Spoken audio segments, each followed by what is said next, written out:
we gotta watch him at the facts with the false charges. Pull the wool over the eyes of the filthy masses. Send the people in the back for the corporate choice. Fala galerinha, beleza? Aqui é o Eduardo, queria fazer um game aqui em casa, né?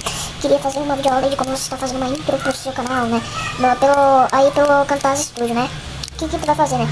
A primeira coisa, tu vai abrir teu Camtasia, tá? Camtasia Studio aí. Se ele demorar pra abrir, eu vou pausar o vídeo aí. Não, acho que ele não vai demorar pra abrir, não. Tá? Tá, abriu. O que tu vai fazer aqui? Aqui tu vai em Library. E aqui tu vai escolher, nesses que tá escrito Theme, são as intros, tá? Por exemplo, se vocês quiserem escolher a minha, esse Theme End Online e tem Anime Titler. Daí tu pega ele, puxa até o track 1. Daí tu puxou ali, tu puxa pro início. Daí tu vai nesse, meio que esse mais aqui. Daí tu vai em Text Color 1.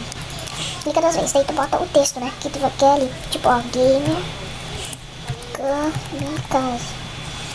Tá, daí tu arrasta ele certinho aqui e bota aqui.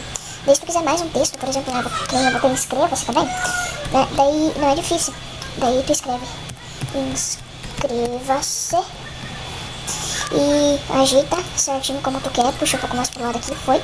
E daí tu volta aqui certinho também. Peraí. E daí esse texto aqui, tu vai puxar aqui pra cá, ó, tipo, tu puxa pra cá. E a tua intro, tu puxa ela pra 10 segundos, pra ela não ficar enjoada, né? Pra ela não ficar lá um tempão enchendo o saco do cara, o cara querendo olhar o vídeo e fica um tempão. Então tu bota só 10, tá? 10 segundos. Daí vai saindo. Aí, e não quer ficar 10, fica, aí foi 10. Daí tu puxa o texto pra 10 também. Foi. Agora, o que tu vai fazer?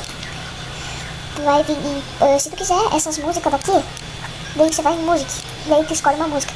Mas se quiser importar, tipo a minha, daí tu vai em Import Media, daí tu escolhe a música que tu quer, né? Por exemplo, vamos pegar aqui, daí tu puxa pra cá, daí tu puxa pra esse mais aqui, o track 3, aparecer.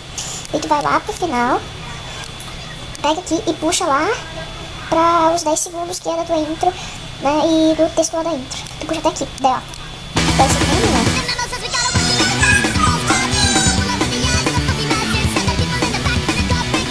Viu, sacaram? É muito fácil, muito legal de fazer.